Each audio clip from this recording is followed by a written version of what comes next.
ನಮ್ಮನೆ ಯುವರಾಣಿ ಹೇ ನಮ್ಮನೆ ಯುವರಾಣಿ. ಸರಿ, ನೀರಂಗೆ ಕಾಲ್ ಮಾಡಲ್ಲ, ಆದ್ರೆ ಒಂದು ಕಂಡೀಷನ್. ಈ ಚೀಟಿಗೆ ನೀನೇನು ಉತ್ತರ ಕೊಡ್ತೀಯ ಅಂತ ಹೇಳ್ಬೇಕು. ಹೇಳ್ಬಿಡ್ತಾರೆ ಇವನ್ಗೆ ಅಪ್ಪಯ್ಯ ಹೋಗಲ್ಲ.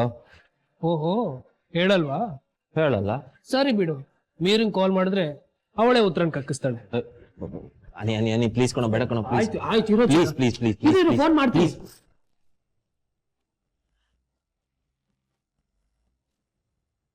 ಅಣ್ಣ ತಮ್ಮ ಸಂಬಂಧ, ರಾಮಲಕ್ಷ್ಮಣ ಅವರು.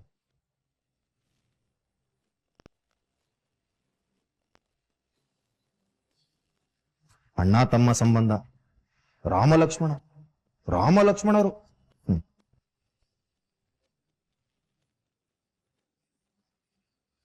ರಾಮ ಲಕ್ಷ್ಮಣ ಆಗಿರೋ ನಿಮ್ಮನ್ನ ದುರ್ಯೋಧನ ಭೀಮರನ್ನಾಗಿ ಮಾಡದೆ ಹೋದ್ರೆ ನನ್ನ ಹೆಸರು ಚಂದ್ರಕಾಂತೆ ಅಲ್ಲ.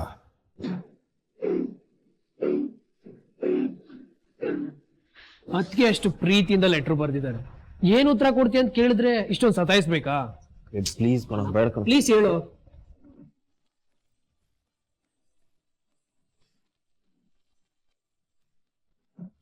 ಲೆಟ್ರು ಬರ್ದಿದ್ದಾಳ ಪ್ರೀತಿಯಿಂದನಾ?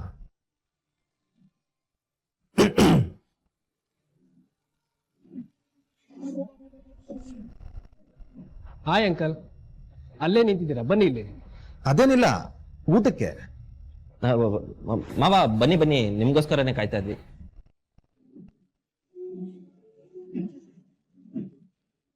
ಕೂತ್ಕೊಳ್ಳಿ.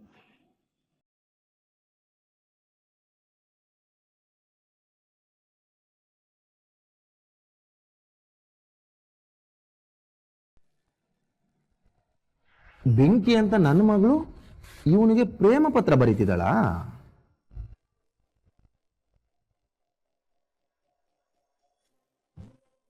ಮಾವ ಒಬ್ರು ನೋಡಿ ಕಾಲು ಎಳಿದೇ ಇದ್ರೆ ಸಾಕು.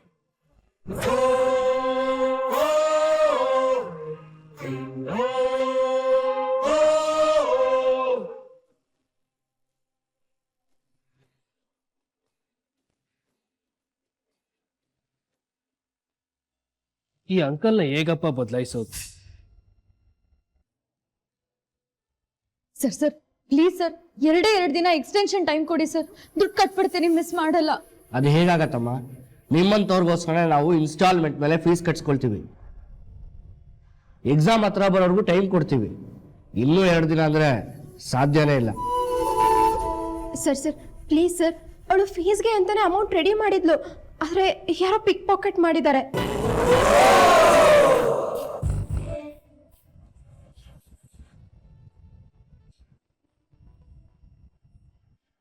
ಹಣ ಕಳ್ಕೊಂಡಿದ್ದಾಳೆ. ಮನೇಲಿ ಬೇರೆ ಪರಿಸ್ಥಿತಿ ಸರಿ ಇಲ್ಲ, ಅದಕ್ಕೆ ಮತ್ತೆ ಹಣ ಕೇಳೋದಕ್ಕಾಗಲ್ಲ, ಅದಕ್ಕೆ ಹೇಳ್ತಿದ್ದಾಳೆ ಸರ್. ಇಲ್ಲಮ್ಮ, ನಾಳೆ ಅಷ್ಟೊತ್ತಿಗೆ ನಾನು ಬ್ಯಾಂಕ್ ಕಟ್ಟಬೇಕು. ಇಲ್ಲ ಅಂದ್ರೆ ಯಾಕೆ ಕಟ್ಟಿಲ್ಲ ಅಂತ ಡೈರೆಕ್ಟರ್ಸ್ ನನ್ನ ಕೇಳ್ತಾರೆ. I am helpless. ಸರ್, ನೀವು ಬ್ಯಾಂಕಿಗೆ ದುಡ್ಡು ಕಟ್ಟೋದು ನಾಳೆ ಅಲ್ವಾ? ಹಾಗಾದ್ರೆ ಪ್ಲೀಸ್ ಸರ್, ನಾಳೆವರೆಗೂ ಟೈಮ್ ಕೊಡಿ, ನಾ ಹೇಗಾದ್ರೂ ಮಾಡಿ ಅಡ್ಜಸ್ಟ್ ಮಾಡ್ತೀನಿ, ಪ್ಲೀಸ್ ಸರ್. ಸರಿ, ನೀನು ಇಷ್ಟೊಂದು ಬೇಡ್ಕೊಳ್ತಿದ್ಯಾ ಅಂದಮೇಲೆ ನನಗೂ ಬೇಡ ಅನ್ನಕ್ಕೆ ಮನಸ್ಸು ಬರ್ತಿಲ್ಲ. ಆದರೆ ಮಿಸ್ ಮಾಡಬಾರ್ದು, ನಾಳೆ ಅಷ್ಟೊತ್ತು ಕಟ್ಟಲೇಬೇಕು. ಇಲ್ಲ ಅಂದರೆ ನಾನೆಲ್ಲ ಅಮೌಂಟನ್ನ ಬ್ಯಾಂಕಿಗೆ ಕಟ್ಬಿಡ್ತೀನಿ, ಆಮೇಲೆ ಏನೂ ಮಾಡೋಕ್ಕಾಗಲ್ಲ. ನಿಂದು ಇನ್ನೊಂದು ವರ್ಷ ಹಾಳಾಗತ್ತೆ. ಇಲ್ಲ ಇಲ್ಲ ಸರ್, ಹಾಗಾಗಲ್ಲ, ಕಟ್ಬಿಡ್ತೀನಿ, ಮಿಸ್ ಮಾಡಲ್ಲ. Thank you sir.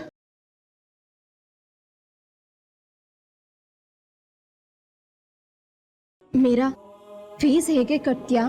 ಹೇಗೆ ಅಮೌಂಟ್ ಅರೇಂಜ್ ಮಾಡ್ತೀಯಾ? ಮಾನ್ಯ, ಈ ಬುಕ್ಸ್ ಎಲ್ಲ ನೀನು ಲೈಬ್ರರಿಗೆ ರಿಟರ್ನ್ ಮಾಡ್ಬಿಡು ಆಯ್ತಾ? ನಾನು ದುಡ್ಡನ್ನು ಅರೇಂಜ್ ಮಾಡ್ತೀನಿ. ಬಾಯ್ ಬಾಯ್ ಬಾಯ್. ಮೀರಾ ಮೀರಾ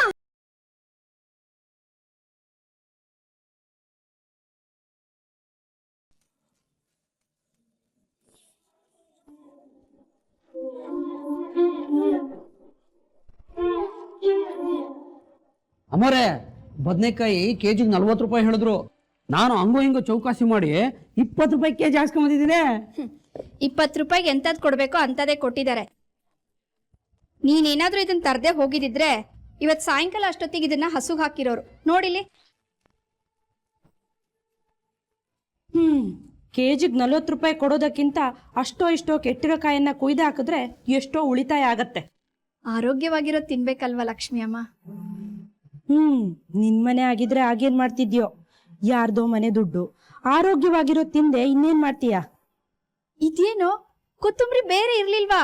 ಚೆನ್ನಾಗೇ ಇಲ್ಲ. ಏನಮ್ಮ ಈಗ ಅಂದ್ಬಿಟ್ರೆ?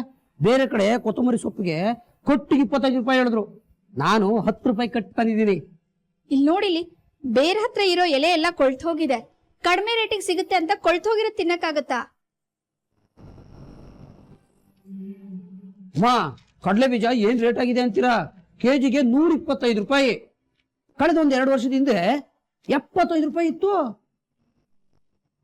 ಸುಂದ್ರ, ತರಕಾರಿನೆಲ್ಲ ಫ್ರೆಶ್ ನೀರಲ್ಲಿ ತೊಳೆದಿಟ್ಟು ಆಮೇಲೆ ಎತ್ತಿಡೋಣ. ಆಯ್ತಮ್ಮರೆ. ಸುಂದ್ರಣ್ಣ, ದಿನಸಿ ಅಂಗಡಿ ಬಿಲ್ಲಲ್ಲಿ ಅದ್ರಲ್ಲಿ ಇರ್ಬೇಕು ನೋಡಿ ಮರೆ.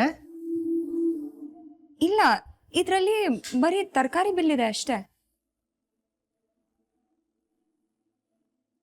ಇಲ್ಲೇ ಇತ್ತಲ್ಲ.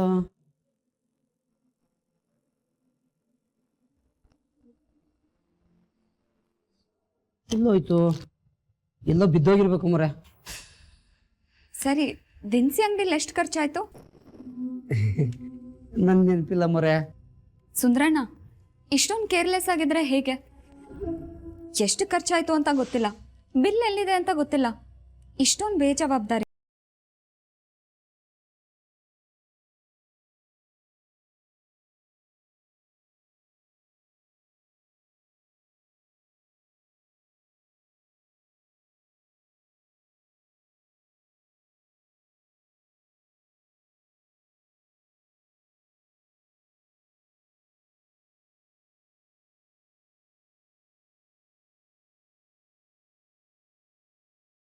ಸಾವಿರ, ಅಷ್ಟೊಂದು ದೊಡ್ಡ ಅಮೌಂಟ್ನ ಒಂದಿನದಲ್ಲಿ ಹೇಗಪ್ಪ ಅರೇಂಜ್ ಮಾಡಲಿ?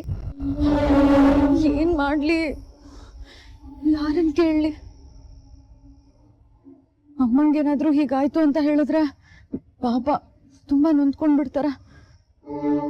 ಸಾಕು ಹತ್ರ ದುಡ್ಡು ಕೇಳೋಣ ಅಂದ್ರೆ ಅಲ್ಲಿ ಅಕ್ಕ ಬಾಯಿ ಬಂದಂಗೆ ಮಾತಾಡಿದಾರೆ.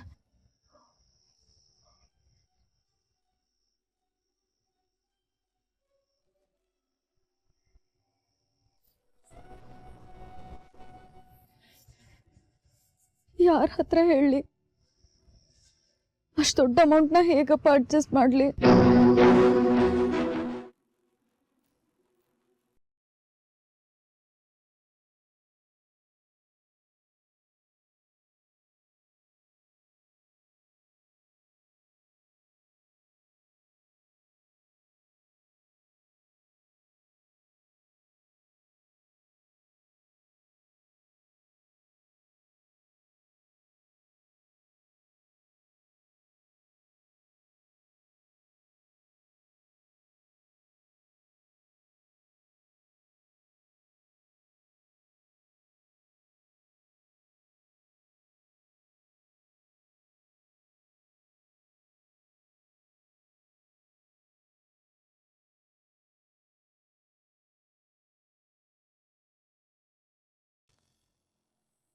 ಅಮ್ಮೋರೆ, ನಾನು ನಿಯತ್ತಾಗಿದ್ದೀನಿ ಅಮ್ಮೋರೆ. ನಾನು ಯಾವತ್ತೂ ಈ ಮನೆ ದುಡ್ಡು ತಿಂದಿಲ್ಲ. ದೇವರಣಿಗೂ ಚೀಟಿ ಕಳೆದೋಗಿದೆ. ಚೀಟಿ ಎಲ್ಲಾದ್ರೂ ಕಳೆದೋಯ್ತೋ ಅಥವಾ ನೀನೇ ಎಲ್ಲಾದ್ರೂ ಬಿಸಾಕಿದ್ಯೋ?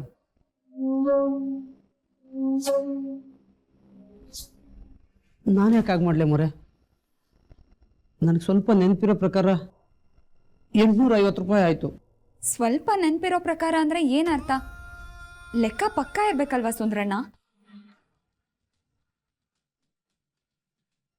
ಇಷ್ಟು ವರ್ಷ ಈ ಮನೆ ಕೆಲಸ ಮಾಡಿದ್ದೀನಿ, ಯಾವತ್ತು ಯಾರು ನನ್ನನ್ನು ಲೆಕ್ಕ ಕೇಳಿರ್ಲಿಲ್ಲ. ಹೇಳೋಕ್ಕೂ ಕೇಳೋಕ್ಕೂ ಇಲ್ಲಿ ಯಾರಾದ್ರೂ ಇದ್ರೆ ತಾನೆ ಯಾರ್ಯಾರಿಗೆ ಹೇಗ್ ಬೇಕೋ ಹಾಗೆ ನಡ್ಕೋತಿದ್ದಾರೆ.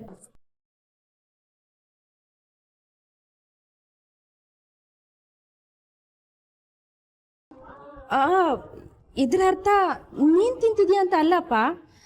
ಲೆಕ್ಕ ಸರಿಯಾಗಿದ್ರೆ ನಿನ್ ಮೇಲೆ ಯಾರಿಗೂ ಅನುಮಾನ ಬರಲ್ವಲ್ಲ. ಲಕ್ಷ್ಮಿ ಅಮ್ಮ, ಸುಂದ್ರ ಯಾವತ್ತೂ ಹಣಕಾಸಿನ ವಿಷಯದಲ್ಲಿ ಹೆಚ್ಚು ಕಮ್ಮಿ ಮಾಡಿದವನಲ್ಲ. ಚೌಕಾಸಿ ಮಾಡಿ ಎಷ್ಟು ಉಳ್ಸಕ್ಕಾಗುತ್ತೋ ಅಂತ ನೋಡ್ತಾನೆ. ದಯವಿಟ್ಟು ಅವನ ಮೇಲೆ ಅನುಮಾನ ಪಡಬೇಡಿಮ್ಮ. ಅಮ್ಮ, ನಾನು ಸುಂದರಣ್ಣನ ಮೇಲೆ ಅನುಮಾನ ಪಡ್ತಿದ್ದೀನಿ ಅಂತ ಯಾಕೆ ಅನ್ಕೋತೀರಾ? ನಾನು ಮಿಡಲ್ ಕ್ಲಾಸ್ ಫ್ಯಾಮಿಲಿಯಿಂದ ಬಂದವಳು. ಪ್ರತಿಯೊಂದಕ್ಕೂ ಲೆಕ್ಕ ಇಟ್ಟು ಮನೆನ ತೂಗಿಸ್ಕೊಂಡು ಹೋಗೋದು ರೂಢಿ ಆಗ್ಬಿಟ್ಟಿದೆ. ಯಾವುದ್ರಲ್ಲೂ ಅನವಶ್ಯಕವಾಗಿ ಹಣ ಪೋಲಾಗಬಾರ್ದಲ್ವಾ? ನಾವು ಮಾಡೋ ಪ್ರತಿ ಖರ್ಚಿಗೂ ಲೆಕ್ಕ ಇರಬೇಕು. ಕಷ್ಟಪಟ್ಟು ದುಡ್ದಿದ್ದನ್ನ ಇಷ್ಟಪಟ್ಟು ಖರ್ಚು ಮಾಡಬೇಕು. ಸೋರ್ ಹೋಗೋದನ್ನ ತಡಿಬೇಕಲ್ವಮ್ಮ? ಈಗ ನಾವು ಪ್ರತಿಯೊಂದಕ್ಕೂ ಲೆಕ್ಕ ಇಡ್ತಾ ಲಿಮಿಟಾಗಿ ಖರ್ಚು ಮಾಡ್ತಿದ್ರೆ ಒಂದು ತಿಂಗಳಿಗೆ ಮನೆ ಖರ್ಚಿಗೆ ಎಷ್ಟು ಬೇಕಾಗುತ್ತೆ, ಎಷ್ಟು ಸಾಲತ್ತೆ ಅನ್ನೋದು ಗೊತ್ತಾಗುತ್ತೆ. ಅನ್ನೆಸೆಸರಿ ವೇಸ್ಟ್ ಆಗ್ತಾ ಇದ್ರೆ ತಿಂಗಳ ತರಕಾರಿಯಲ್ಲೋ ದಿನಸಿಯಲ್ಲೋ ಉಳಿಸ್ಬೋದಲ್ವಾ? ಹನಿ ಹನಿ ಸೇರಿದ್ರೆ ಹಳ್ಳ ಅಂತ ಹೇಳ್ತಾರೆ. ಈಗ ನಾವು ಒಂದೊಂದು ಪೈಸಾ ಉಳಿಸೋದು ನಮ್ಮ ಭವಿಷ್ಯಕ್ಕೆ ಸಹಾಯ ಆಗ್ಬೋದಲ್ವಮ್ಮ? ಎಷ್ಟು ಪ್ರಬುದ್ಧವಾಗಿ ಯೋಚನೆ ಮಾಡ್ತೀರಮ್ಮ ನೀವು. ಇಷ್ಟು ವಯಸ್ಸಾದ್ರೂ ಇಷ್ಟು ಚಿಕ್ಕ ವಿಷಯ ನನ್ನ ತಲೆಗೆ ಹೋಗಿರ್ಲಿಲ್ಲ. ನಾನು ಯಾವತ್ತೂ ಚಿಕ್ಕ ಚಿಕ್ಕ ಲೆಕ್ಕ ಇಟ್ಟೋಳೆ ಅಲ್ಲ. ಇನ್ಮೇಲೆ ನನ್ನ ಮಗಳು ಮನೆ ಜವಾಬ್ದಾರಿ ತಗೋತಾಳಲ್ವಾ, ಇನ್ನೆಲ್ಲ ಲೆಕ್ಕ ಪಕ್ಕ ಇರತ್ತೆ ಬಿಡಿ. ಅಹಲ್ಯಮ್ಮ ಹೇಳ್ತಾ ಇರೋದು ಸರಿಯಾಗಿದೆ. ಸುಂದ್ರ, ಇನ್ಮೇಲೆ ಬಿಲ್ಗಳನ್ನೆಲ್ಲ ಜೋಪಾನವಾಗಿ ತಂದಿಡು. ಸರಿ ಮೊರೆ, ಇನ್ಮೇಲೆ ಪೈಸೆಗೂ ಲೆಕ್ಕ ಕೊಡ್ತೀನಿ. ನಮ್ಮ ಅನಿಕೇತು ಅಳ್ದು ತೂಗಿ ಈ ಮನೆಗೆ ಬುದ್ಧಿವಂತ ಸೊಸೆನೆ ತಂದಿದ್ದಾನೆ.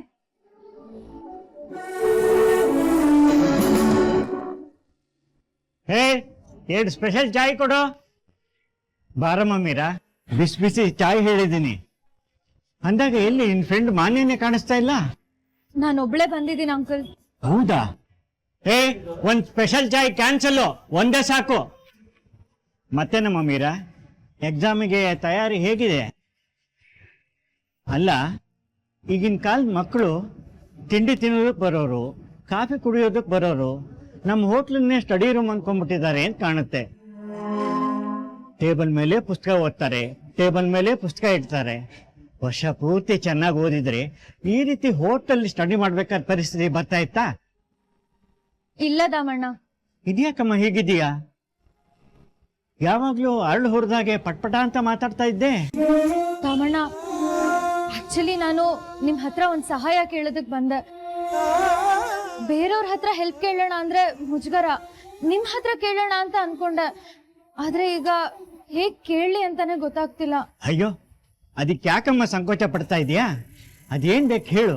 ಅದು ನೀವೇನು ಅನ್ಕೋಬಾರ್ದು. ಇಲ್ಲ, ಹೇಳಮ್ಮ. ಅದು ಅಂಕಲ್, ನನ್ಗೆ ಅರ್ಜೆಂಟ್ ಆಗಿ 10,000 ರೂಪಾಯಿ ಬೇಕಿತ್ತು.